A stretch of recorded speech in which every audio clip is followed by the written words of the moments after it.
common philosophy behind game critique and review is that there are always games that are good and games that are bad, and it's the responsibility of the critic to differentiate between the two. However, as with any medium, there are always exceptions to the rules, such as a game that tries too hard to please everyone, but fails. But there is also the type of game that makes no effort to please anyone, leading to the natural question of whether they did so because the developer simply didn't care and lost passion for their project, or whether because they knew they had a piece of trash on their hands and just tried to make it as bad as possible in order for it to be viewed as so bad it's good. When we're talking about games like The Falling Sun, this is the question that immediately comes to mind to anyone who's wasted a valuable hour of their precious life, demeaning themselves by sitting down and experiencing the game in its entirety. Several years after the game's release, and after gifting a copy of it to a friend of mine and tricking them into beholding this cobbled masterpiece of dysfunctional gaming potential, here we are with me doing the video review I should have done nearly 4 years ago. Hello everybody, this is WarriorDan, and today I'm going to at least try to initiate you on a virtual path of enlightenment as we all collectively attempt to understand what is the point of The Falling Sun. But that said, I wouldn't hold my breath. It's been 4 years, and after several attempted playthroughs, I'm still unsure what the point of anything in this game actually is, but we're going to tempt fate and at least try to pull together some resemblance of coherency from this particular game. The Falling Sun was, ironically and equally unfortunately, one of the first games I ever reviewed. At the time I was a vocal staff writer on a prominent albeit mid-sized gaming news and review site, one which as far as I'm aware is no longer accessible online. It's been a long time.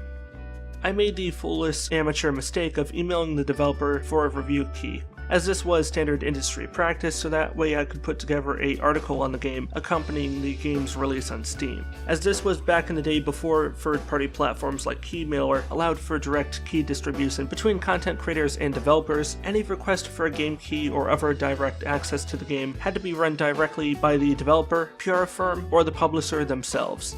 As someone new to the industry and more than a little naive at the time, I was very eager to once again prove myself by reviewing the game, having published only a few game reviews leading up to that point.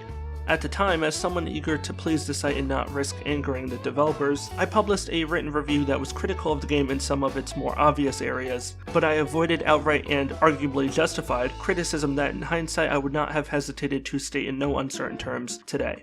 So today, since I'm on YouTube and owe allegiance to no one save for myself, I'm going to take this opportunity to correct my earlier mistake and run with it like a stripper making off with your credit card. The Falling Sun starts off with the most generic monotone voiceover narration possible, with the narrator sounding like someone who is really trying to convey emotion despite never actually experiencing any in their own lives, but rather conveying it after extensively observing it in other fellow mammals. It was one of the most horrific ordeals of my entire life. I did things no man should ever have to do. I thought when it finished I would be going home, far away from the jungle. How wrong I was. My problems were only just beginning. Looking back now after all this time, I have so many regrets. I only wish I could have done things differently. There are decisions I should not have made. Actions I should not have taken. I regret nothing more, however, than what happened in Burma. Also, I've gotta love that while this is happening, the camera pans through a abandoned antique furnished house that looks like a knockoff replica of the Haunted Mansion. Whether the film or the original ride is yet to be determined. After this, we are sadly thrust into the game, which begins with an opening cutscene that consistently and ever awkwardly starts with a radio man yelling exposition at the player. We'll wait for you here. Try and find out what the hell happened. While the game desperately tries to load the corresponding cutscene visuals. Considering the audio wasn't always clear at the best of times, and the game had yet to load, so I couldn't see any subtitles on screen, I'm not going to pretend I understand the vast majority of the dialogue from the opening cutscene. But in retrospect, this was only the beginning of what I would not and could not understand. Your character is a soldier stationed in Burma. What's your character's name? I have no idea, and neither does the game itself, given that it never actually tells you. Why are you stationed in Burma? What's your motivation for being there? No idea. You start the game finding yourself completely on your own in the Burmese jungle, which as a soldier in the armed forces is a completely ludicrous idea and almost never actually happens in any practical circumstance. But for the sake of continuing on with this review and getting this game over with as quick as possible, we'll accept this premise for now. You end up wandering into what is presumably an enemy bunker. I say presumably because the game doesn't really immediately make that clear. But here, wait for it, we get one of the most intimidating, suspenseful, sweat-inducing jump-out scares in the history of horror games. After wandering through some abandoned hallways, vents, and other lifeless and equally drab-looking locales, the game, doubtless in an unanticipated spontaneous moment of self-realization, gives us this gem of a quote. My god, what happened here?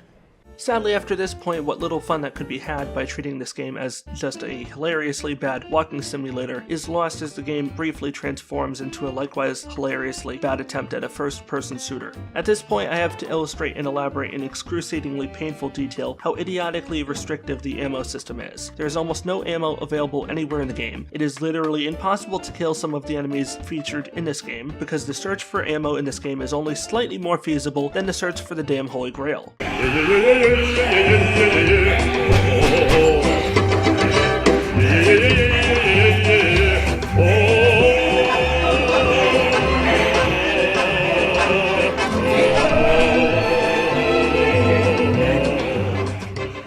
Except for this level, where the game provides you with a nearly unlimited supply of ammo in order for you to be able to shoot down seemingly endless waves of enemies that all literally spawn in right in front of you. No nonsense about making their way down a hallway to you, no, they just literally pop right into being right in front of you.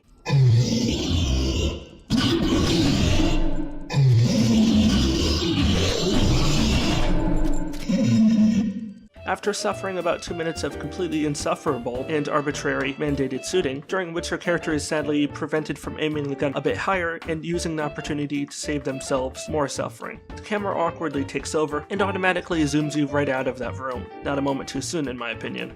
After yet another loading screen, you find yourselves out in the midst of what seems to be a confusingly Japanese-looking environment. Why do you find yourself facing a row of Minka homes? Your guess is as good as mine. After making a booty call or two in regards to the awkwardly placed corpses of nearby enemies, your character starts panicking he might have missed his ride and starts screaming about how he needs to get back to his ship where all his comrades are, and who probably all are wondering where this guy's been for the last 6 to 12 hours. After you escape the area, you get this incredibly poorly animated cutscene where the camera pans in on your character, whose model is barely visible in the background as a equally almost inaudible voice is congratulating you on how lucky you were to escape, and how sadly they now have to lock you up for your own safety. You're one fortunate bastard, Norman. I hope you know that. I can't imagine what horrors you've seen out there, let alone the ones you've brought back with you. This whole operation, you know, it can't go pear-shaped.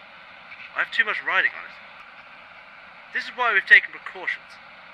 For you, only small safety measures, just to ensure nothing happens to you. No, we wouldn't want that now, would we? See him fixed up and into the quarantine bay. Your character's reaction to this? Really, nada. The sudden surprise twist of presuming he'd find safety among his fellow officers, only to be locked up for his, I guess, noble efforts? Nothing. Complete silence. Crickets might as well be chirping in the background for all the good this cutscene is doing, and then we get a, wait for it, a to be continued sign.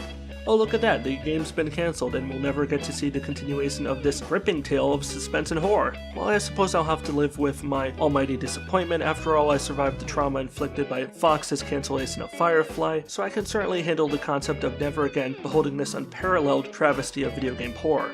Oh, I almost forgot, silly me. While that might be the entire game's campaign, all 26 minutes of it, wait for it, there's more. The Falling Sun, perhaps getting the hint that a 26-minute long campaign wasn't going to be quite enough to sell their $10 early access game, had added a spin-off survival mode, a single-player tower defense horde mode game mode. Tower defense in the only sense that you were literally standing in a tower, shooting down zombies from above. Oh, you thought I meant actual tower defense mechanics, like setting up traps, protective AI sentries, etc. Let's keep in mind this game is mainly put together by tossing together different Unity store assets, like an artist hurling randomly colored paint against canvas, claiming it to be art at its purest. I don't know about art in general, but I have more faith in that kind of abstract artist than I would ever have in the developers behind The Falling Sun. We're talking about a game so bad that the developers themselves pulled a cut and run after nearly a year of accusations from players about how developers were ignoring user feedback, and had stopped updating the game for a long period of time prior to its eventual Steam takedown, and were only keeping the game up in order to buy more Steam games for their own personal collection. While I cannot personally confirm the authenticity of such reports, I do remember seeing several posts and screenshots reaffirming this rumor, so I take it for what it's worth. The end result was the developers issuing a public statement acknowledging the game's lack of meaningful development, and announcing that with that in mind, they had no intention of continuing development farther, and the planned chapters 2 and 3, the remaining 2/3 of the game, would forever remain unfinished. And with that, the game promptly disappeared from the Steam storefront and only exists within the memories and respective Steam libraries of those who had bought it or otherwise received a copy prior to that point. One could say that at long last, the sun had finally set on the fallen sun. So today I say goodbye to this memorable dumpster fire of a game, which for so long has remained in my memory, but now I, just like its developers, must purge all memory of it from my mind and pretend forevermore I had nothing to do with it. Well, that wraps up this newest episode of What Is the Point Of? I hope you had a good time. I know I certainly had a good time. Thank you for allowing me the past 10 minutes or so, depending on how long this video actually is. I don't know. I am many things, but I'm not prophetic. Thank you again for allowing me to make fun of this antiquated and absurd game. I'll be back in a few days with a more serious What Is the Point Of video, but in the meantime, if you enjoyed this video, be sure to hit that like button, and if you're new here, please do take the time to subscribe to this channel via the subscribe button down below. I post new review videos every week, usually twice a week if I can help it, so you won't have a shortage of new content to enjoy. Be sure to tell me what you think of The Falling Sun down below in the comments section. With a game like this, I'm sure someone will think of something creative to say about it. This is WarriorDan signing out. Stay awesome everybody, and peace out.